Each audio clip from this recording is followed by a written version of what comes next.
अब तुम्हारे दुर्व्यवस्था से, तुम्हारे नाकामी की वजह से, सरकार और सरकार की व्यवस्था के नाकामी की वजह से बच्चों की मृत्यु हुई, बच्चे जले। तत्काल प्रभाव से स्वास्थ्य मंत्री को इस्तीफा देना चाहिए। यह स्वास्थ्य मंत्री रहने के लायक नहीं है।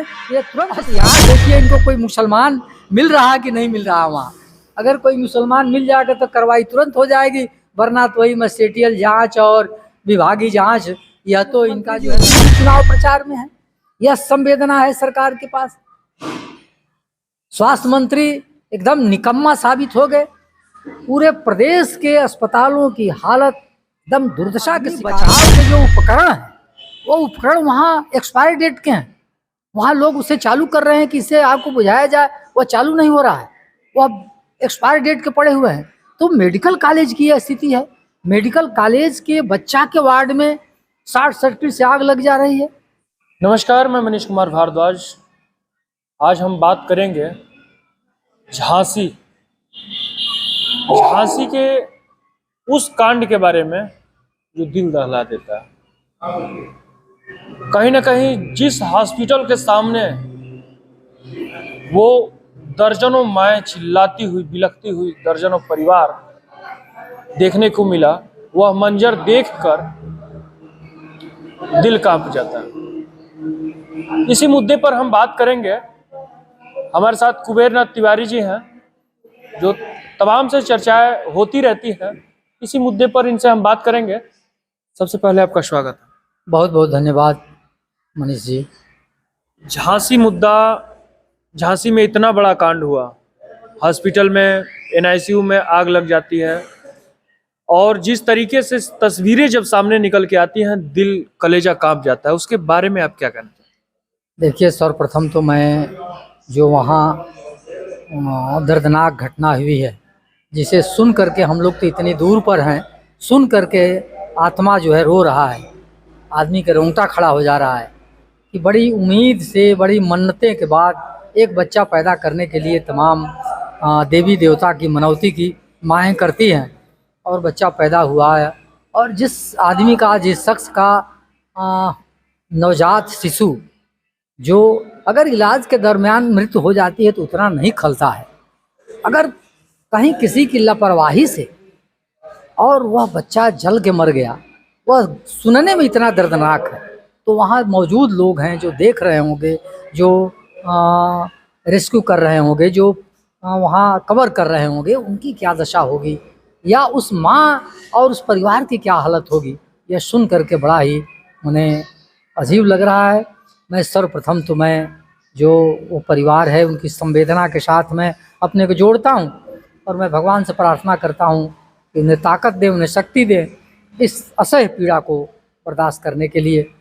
और इसके साथ ही अब क्या कहा जाए, वह घटना जब मेडिकल कॉलेज की यह स्थिति है कि मेडिकल कॉलेज में जहाँ हम सुरक्षित नहीं हैं, मेडिकल कॉलेज में जो आपके ही मीडिया के माध्यम से जो बातें छन के आई है कि जो अग्नि बचाव के जो उपकरण हैं, वो उपकरण वहाँ एक्सपायरी डेट के हैं। वहाँ लोग उसे चालू कर रहे हैं कि इसे आपको बुझाया जाए, वह चालू नहीं हो रहा है, वो अब एक्सपायरी डेट के पड़े हुए हैं। तो मेडिकल कॉलेज की यह स्थिति है। मेडिकल कॉलेज के बच्चा के वार्ड में शॉर्ट सर्किट से आग लग जा रही है। यह मैंने एक अपने आप में सुन करके अजीब लग रहा है। तो जब मेडिकल कॉलेज की यह हालत है, यह सीधे सीधे अस्पताल प्रशासन और शासन, उत्तर प्रदेश सरकार और उसके विभाग, स्वास्थ्य विभाग की यह जो है, यह फेल है एकदम। पूरे प्रदेश के स्वास्थ्य विभाग का पोल पट्टी से खुल जा रहा है कि पूरे प्रदेश में स्वास्थ्य विभाग की क्या हालत है, उससे यह अंदाजा आप लगा सकते हैं। जब मेडिकल कॉलेज की स्थिति है, जिस मेडिकल कॉलेज के बारे में सरकार तरह तरह की दावा करती है कि वहाँ जो है अच्छा बढ़िया इलाज मिलेगा, उस मेडिकल कॉलेज में आग में जल कर के बच्चे मर गए।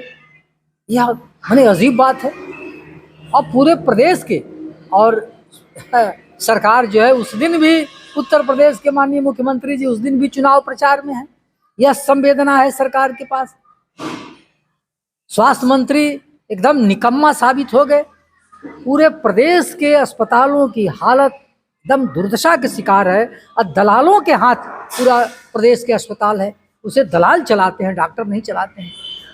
यहीं हमारे बगल में कोरंटाडी चौकी के बगल में एक मल्लाह परिवार की महिला एक्सीडेंट से घायल हो गई थी। उसे ले जाके लोग ट्रामा सेंटर में भर्ती किए थे। वहाँ दलालों ने उसे भरमा करके प्राइवेट अस्पताल में भर्ती कर दिया। वहाँ लाखों रुपया के बिल गिरा दिया, उसके पास पैसा नहीं, वो मर गई, लाश नहीं दे रहे थे लोग। फिर पुलिस में के हस्तक्षेप के बाद उसे लाश मिला, आधा पैसा जमा करके। तो सरकारी अस्पतालों में दलालों की भरमार है। और हमारा बलिया जनपद तो आखिरी जनपद है, उत्तर प्रदेश का पिछड़ा हुआ जनपद है। आज़ादी के आंदोलन में तो हम बड़े तिस्मार खां थे। देश आज़ाद हुआ 1947 में, हम तो पहले ही 42 में ही बलिया को आज़ाद करा करके हिंदुस्तान के स्वर्णाक्षरों में बलिया का नाम लिखने वाले लोग हैं। आज़ादी के आंदोलन में हम नंबर 1 पर थे, हेड पर थे, लेकिन विकास के मामले में हम तो टेल पर हैं। और सबसे खराब हालत बलिया में स्वास्थ्य विभाग की है। बलिया में स्वास्थ्य, बलिया का सरकारी अस्पताल, बलिया का सदर अस्पताल तो रेफर अस्पताल है, रेफर वाला अस्पताल है। कोई गंभीर मरीज, कोई दुर्घटना से घायल हो गया, कोई गंभीर मरीज अगर बलिया अस्पताल में चला जाए तो 1 सेकंड बिना देरी किए हुए डॉक्टर तुरंत रेफर कर देते। कोई अस्पताल में रखने के लिए तैयार नहीं है गंभीर मरीज को। और ग्रामीण क्षेत्रों में तो है ही नहीं है व्यवस्था। सरकारी अस्पताल, बड़ी बड़ी बिल्डिंगें बनी है, डॉक्टर कंपाउंडर की ड्यूटी लगी हुई है, लेकिन मौके पर कोई नहीं रहता और न कोई इलाज होता है। लोग जो है भगवान भरोसे। हमारे इलाके में वही निर्भया का बड़ा चर्चित कांड है, हिंदुस्तान के पैमाने पर सब लोग जानते हैं। उस घटना से सरकारें बदल गई, तख्ता पलट हो गया, कितने की सरकार चली गई, कितनों की सरकार बन गई। वह निर्भया के नाम पर वहाँ पूर्ववर्ती सरकार ने PHC बनाया है। वह उस अस्पताल में कोई डॉक्टर आज तक नहीं पोस्ट हुआ, न रह रहा है पोस्ट। देहातों के अस्पतालों की क्या स्थिति होगी? यह सरकार व्यवस्था के नाम पर कुछ नहीं, जीरो। उसमें बात निकल के सामने आ रही थी कि जैसे मेडिकल कॉलेज में ऑक्सीजन सिलेंडर चालू करने के लिए एक नर्स गई और माचिस जलाई, तब आग लग गया। तो क्या इन लोगों को जो भी दोषी हैं, जिसकी लापरवाही समझ में आ रही है, क्या फिर उसी तरीके से होगा कि क्यों इनको निलंबित कर दिया जाएगा, फिर बाद में बहाल हो जाएंगे, या इस जिले से दूसरे जिले भेज दिया जाएगा? क्या उन लोगों पर कड़ी कार्रवाई होनी चाहिए कि नहीं होनी चाहिए? आपका क्या राय है? देखिए, यह सरकार जो है यह दुर्भावना से काम करती है।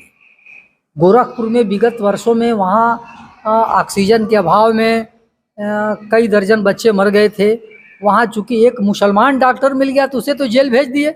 अब यहाँ देखिए इनको कोई मुसलमान मिल रहा है कि नहीं मिल रहा। वहाँ अगर कोई मुसलमान मिल जाएगा तो कार्रवाई तुरंत हो जाएगी, वरना तो वही मजिस्ट्रेटियल जाँच और विभागीय जाँच, यह तो इनका जो है लटकाऊ काम है। ये तो असंवेदनशील सरकार है।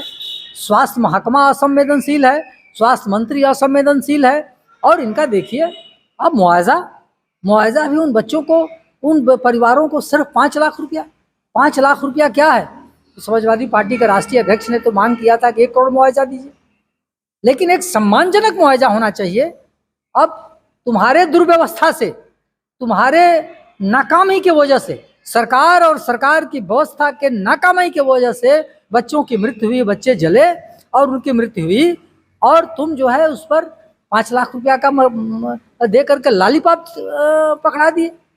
उसे सम्मानजनक मुआवजा मिलना चाहिए और उन दोषियों के खिलाफ सख्त कार्रवाई करना चाहिए। मैं तो आपके चैनल के माध्यम से मांग करता हूं कि तत्काल प्रभाव से स्वास्थ्य मंत्री को इस्तीफा देना चाहिए। यह स्वास्थ्य मंत्री रहने के लायक नहीं है। ये तुरंत इस्तीफा दे देना चाहिए इनको, तुरंत यह सरकार उनको हटा दे, उनको इस्तीफा देना चाहिए। जिस तरीके से वीडियो जब निकल के आया, वो माँ बिलख रही है, रो रही है, जिसका 10 दिन का बच्चा हो, और कह रही है कि हमारे लाल को एक बार दिखा तो दो।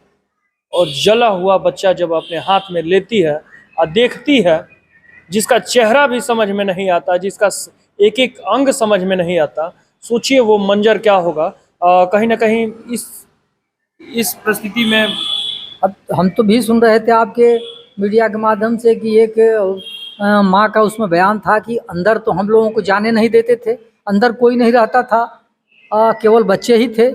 अगर उनकी माएँ होती वहाँ तो स्वाभाविक है कि माँ अपनी जान दे करके भी अपने बच्चे को बचाने का प्रयास करती। कुछ अधिक से अधिक बच्चे बच गए होते, कम कैजुअलिटी होती, कम बच्चे मरते, लेकिन कोई वहाँ गार्जियन था ही नहीं। कोई ऐसा वहाँ सिस्टम है कि वहाँ NICU में वहाँ बच्चों के गार्जियन नहीं थे, उनके माँ बाप नहीं थे। अगर कोई एक होता तो बच्चे को बचाने की दिशा में वह अपनी जान लड़ा देता, अपनी जान की कुर्बान देकर के बच्चों को बचाने की दिशा में प्रयास करता। ठीक से बचाव कार्य नहीं हो पाया, इस वजह से भी ज़्यादा बच्चे मरे हैं।